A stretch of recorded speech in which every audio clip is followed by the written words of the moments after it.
Hollywood in the 1940s shimmered with glamour, red carpets, flashing cameras, and stars so bright they seemed untouchable. But behind the golden facade, something far more sinister was unfolding. Whispers became accusations, and accusations turned into silence. With one stroke of a pen or a single unproven rumor, actors, writers, and directors were erased, not by scandal, but by suspicion. This was the blacklist, a shadow policy driven by fear, where careers were destroyed without trial, and loyalty was measured not by talent, but by your willingness to betray. Some vanished overnight. Others fought in secret, writing under aliases or fleeing the country just to survive. The cameras kept rolling, but a quiet purge was underway, one that rewrote film history and reshaped American culture. This isn't just a story about Hollywood. It's a story about control, fear, and the cost of staying true to your voice. And by the end of this video, you'll know the names they tried to make you forget. Howard Da Silva, the leading man Hollywood pretended not to know. He had the kind of voice that cut through silence, rich, sharp, impossible to ignore. Howard Da Silva wasn't just a character actor, he was a presence. Every line he delivered carried weight, every expression carved with precision. You didn't forget him when he left the screen, which made his vanishing act all the more jarring. One moment he was standing toe-to-toe with Ray Milland in The Lost Weekend, a face known to audiences across America. The next, he was simply gone. No scandal, no explanation. Just silence, the kind that falls like a curtain and refuses to rise.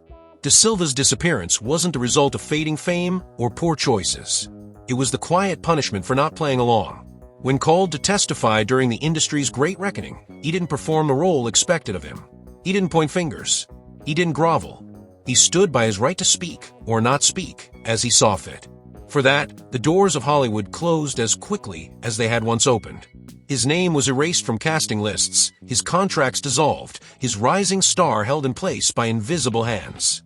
But Howard Da Silva was never built for invisibility. If the camera stopped rolling, he found another stage.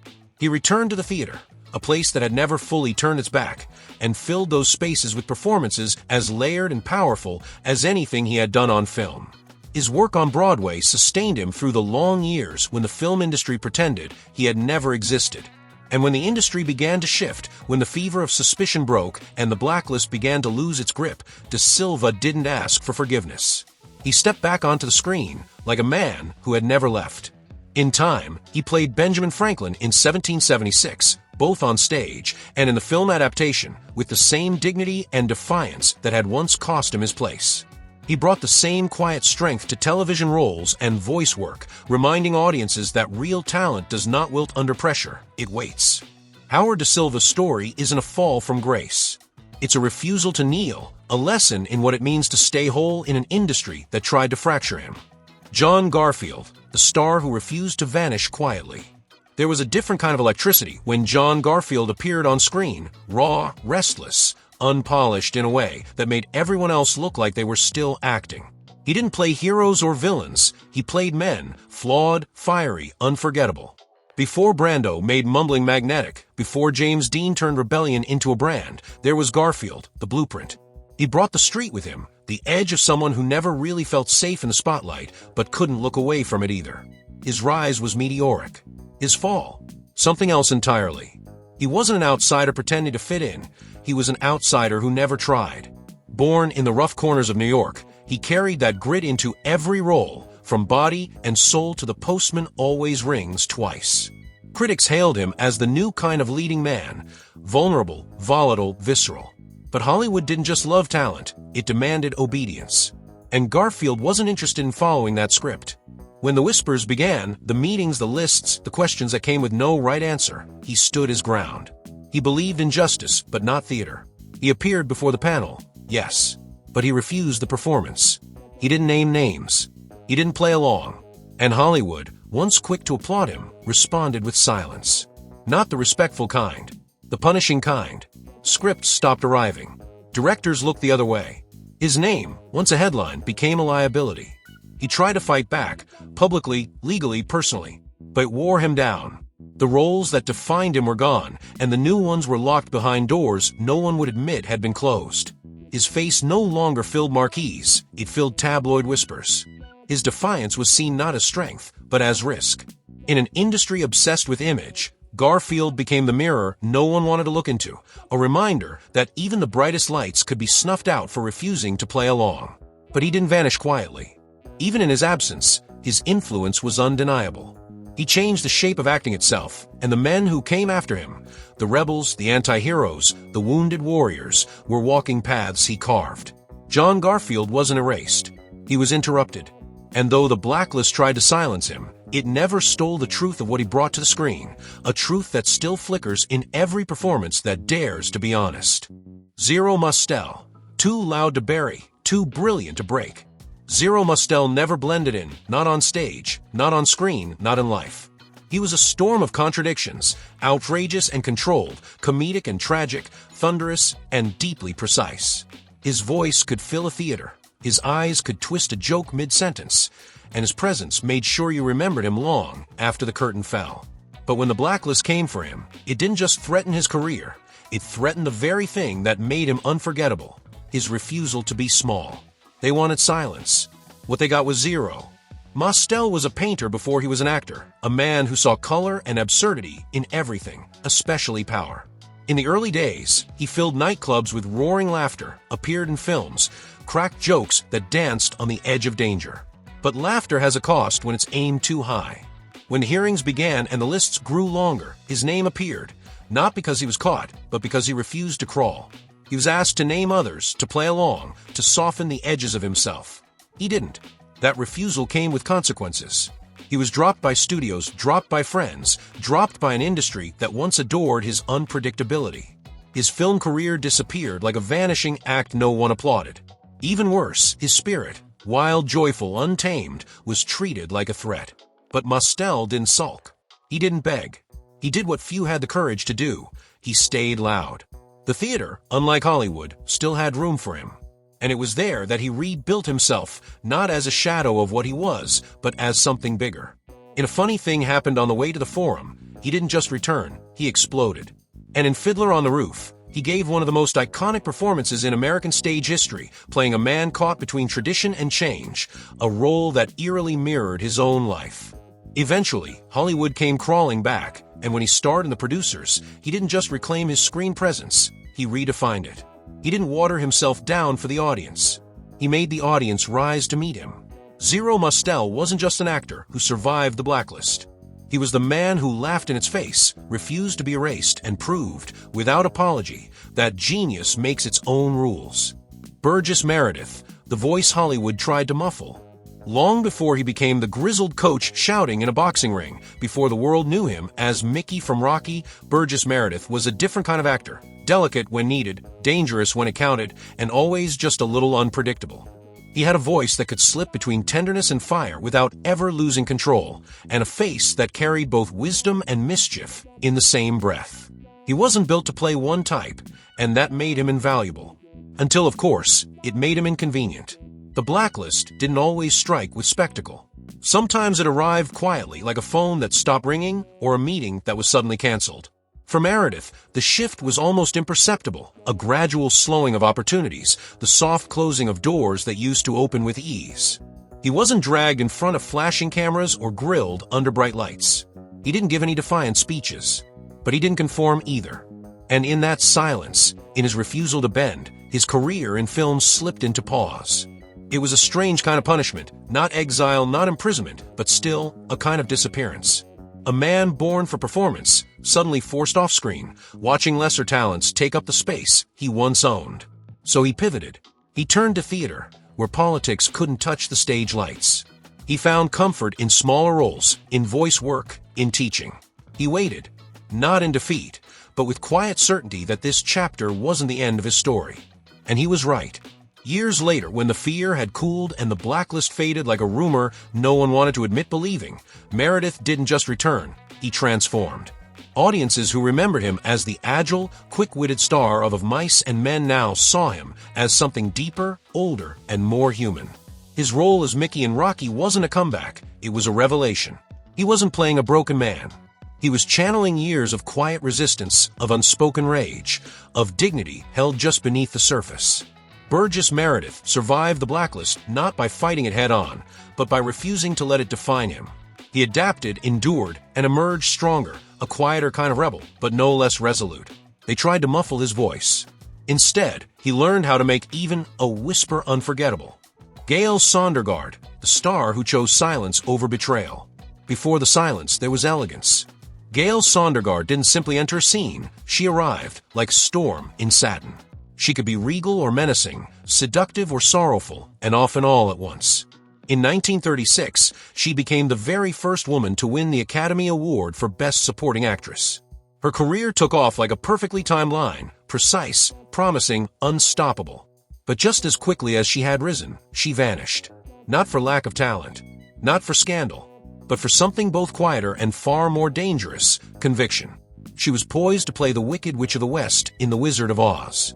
She was working steadily, her name respected, her presence in demand. But when the dark cloud of suspicion settled over Hollywood, Gale's path took a sharp, deliberate turn. It wasn't just about her own politics, it was about standing beside her husband, director Herbert Biberman, one of the men targeted in the earliest days of the Blacklist. He refused to betray his peers, and so did she. Not with words, not with silence, and certainly not with convenience. The offer stopped. Her name, once golden, was quietly swept into the growing pile of people no studio wanted to touch. She didn't beg for forgiveness. She didn't give the performance the industry was hoping for, the tearful confession, the carefully chosen loyalty. Instead, she stepped away. Not in disgrace, but in quiet protest. Hollywood wanted her talent, but only if it came without a conscience. She declined the offer. For over a decade, her image disappeared from the screen. Not aged out, not replaced, just absent. She lived in the shadow of the industry she had once helped elevate, watching as others kept working by compromising pieces of themselves. She never did.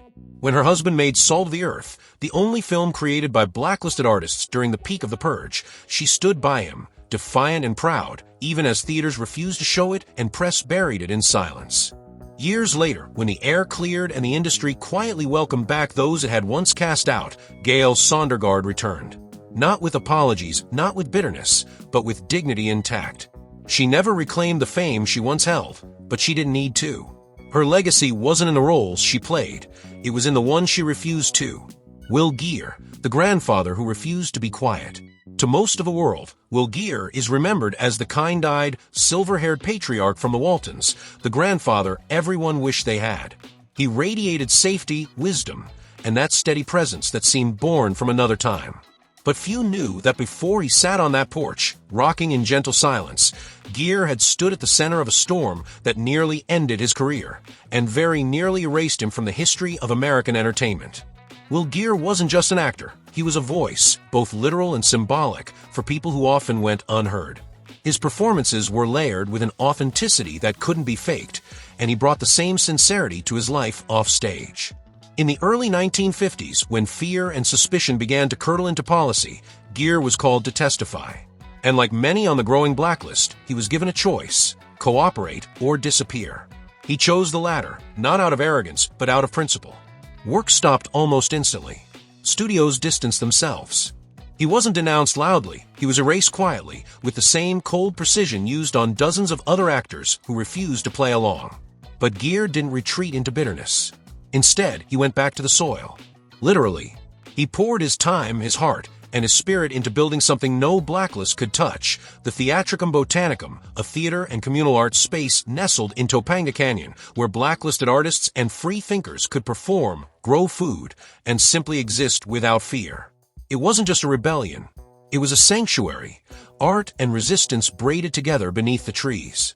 For more than a decade, Gere remained off the radar of mainstream entertainment. He became a kind of legend, not for defying the system in court, but for living proof that exile didn't mean extinction. And then, almost as if the world had finally caught up to the man it once rejected, he was cast in the Waltons. His performance wasn't just warm, it was rooted. He wasn't acting the part of a man who'd endured. He was one. Will Gere didn't shout his defiance. He let it grow slowly, like something planted deep and given time. His story reminds us that strength doesn't always come wrapped in anger. Sometimes it's the quietest resistance, the refusal to abandon one's voice, even when no one's listening, that lasts the longest. Lionel Stander, the actor who wouldn't shut up. If the Hollywood blacklist had a least likely survivor, it might have been Lionel Stander. He didn't fit the mold of silent resistance. He wasn't polished, he wasn't careful, and he never once tried to be. He was loud, unmistakably, unapologetically loud, with a voice like gravel and thunder, and a personality that could knock the air out of a room. That voice would later charm millions on Heart to Heart, but in the Blacklist era, it nearly cost him everything. Stander had built his early career on bold, scene-stealing performances. He was the kind of actor directors loved for his unpredictability, always on the edge of something electric. But off-screen, he was just as bold. He had strong beliefs and no interest in keeping them to himself. At a time when much of Hollywood whispered or looked away, Stander made noise. And noise, during the rise of the Blacklist, was dangerous currency. He was subpoenaed more than once, dragged into hearings that blurred theater with politics, but unlike others who played the part, Lionel refused to recite the script. He didn't hedge. He didn't plead. He challenged. He questioned the legitimacy of the entire process. At one hearing, he turned the tables so sharply that the proceedings felt less like an interrogation and more like a man holding court. That kind of courage, or defiance, depending on who you asked, didn't come without cost. He was blacklisted almost immediately. No studio would touch him. No director dared hire him. And unlike some of his peers who quietly waited for the winds to change, Stander was frozen out for nearly 2 decades. He moved to Europe, finding work in spaghetti westerns and foreign films, bringing that same fire to projects far from the sound stages of Hollywood. He worked wherever he could, and lived as if the Blacklist were a mistake that Hollywood would eventually regret. And in time it did. In the 1970s, with the Blacklist era finally rotting under its own weight, Lionel returned, not humbled, not softened, but sharper. When he took on the role of Max in Heart to Heart, a new generation fell in love with his gravelly warmth, never knowing the years of exile behind that voice. Lionel Stander didn't survive the Blacklist by hiding from it. He survived by looking it square in the eye and daring it to blink. And when the history is written, his name doesn't appear in the margins. It echoes in the footnotes of every artist who ever refused to stay quiet. These stories aren't just about actors, they're about conviction. About men and women who stood at the crossroads of career and conscience and chose to live with integrity, even when it came at a cost. The Hollywood Blacklist wasn't just a political act, it was a cultural wound. It silenced voices, altered legacies, and rewrote the history of an industry built on storytelling. And yet, in every one of these lives, there is something enduring, resilience. These actors didn't vanish. They evolved. They taught, they built, they created in the shadows, and when history allowed them back into the light, they didn't return bitter. They returned better, stronger, wiser. They remind us that dignity doesn't always come with applause, and that sometimes the most powerful performances happen offstage. Their stories still matter, not just as chapters in film history, but as lessons for today, about courage, fear, loyalty, and the quiet strength it takes to stand alone. If one of these stories spoke to you, I want to hear from you. Leave a comment. I read and respond to every single one. Let's talk about what these stories mean to you. And if you want more stories like these, the forgotten, the buried, the powerful, hit subscribe. New videos every day, each one a step deeper into the hidden corners of history and film. If this video moved you, like it. Share it with someone who loves old Hollywood or believes in standing tall when it's hard.